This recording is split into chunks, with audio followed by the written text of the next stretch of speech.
Débuté le 24 janvier, les congés du Nouvel An chinois ont été prolongés au-delà des 7 jours fériés initiaux pour contenir l'épidémie de Covid-19. Davantage de provinces et municipalités chinoises ont reporté la reprise des activités des entreprises afin de freiner la propagation du nouveau coronavirus.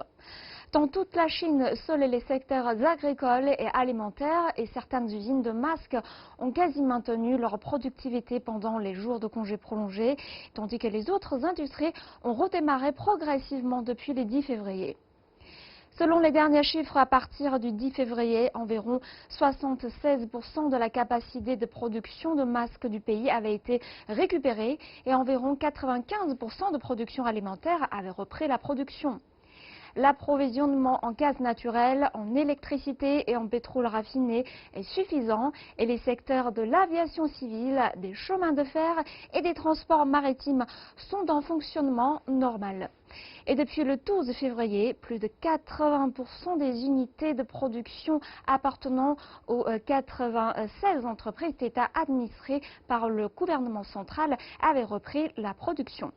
Avec une situation épidémique mieux maîtrisée au fur et à mesure, les autorités chinoises locales mobilisent actuellement les entreprises à reprendre leurs activités afin d'adapter la production à la demande tout en offrant une meilleure garantie pour la prévention et le contrôle de l'épidémie.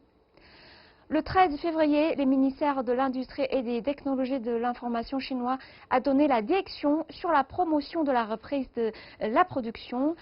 Le premier est de favoriser la reprise progressive de la production par catégorie et la deuxième consiste à guider les entreprises dans la mise en œuvre consciencieuse de diverses exigences de prévention et de contrôle de l'épidémie. Le troisième est d'accroître l'aide aux petites et moyennes entreprises pour assurer les matériels de protection nécessaires à la reprise du travail et assurer la santé physique et mentale des salariés.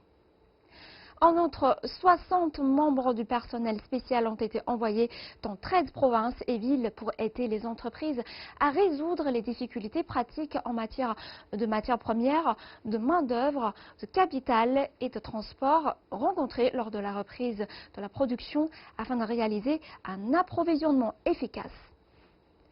Depuis plus d'une semaine, à l'exception de la province du Roubaix, la région la plus durement touchée, de nombreuses entreprises en Chine ont repris la production de manière ordonnée et adaptée. Il est à noter que la bataille contre la nouvelle épidémie de coronavirus a créé des opportunités de développement pour la nouvelle économie, de nouveaux modèles commerciaux et de nouvelles technologies. Grâce à une industrie Internet très développée en Chine, les réunions en ligne et le travail à domicile deviennent un choix prioritaire pour de nombreuses entreprises lors de la reprise de l'activité. Selon les statistiques publiées par DingTalk, une plateforme de communication et de collaboration d'entreprises développée par le groupe Alibaba, plus de 2 millions d'entreprises ont géré les informations sur la santé de leurs employés quelques jours seulement après les vacances du Nouvel An chinois. Et près de 100 millions de personnes se connectent avec leur entreprise via la fonction d'horloge de DingTalk et environ 200 millions travaillent et ont des vidéoconférences sur l'application.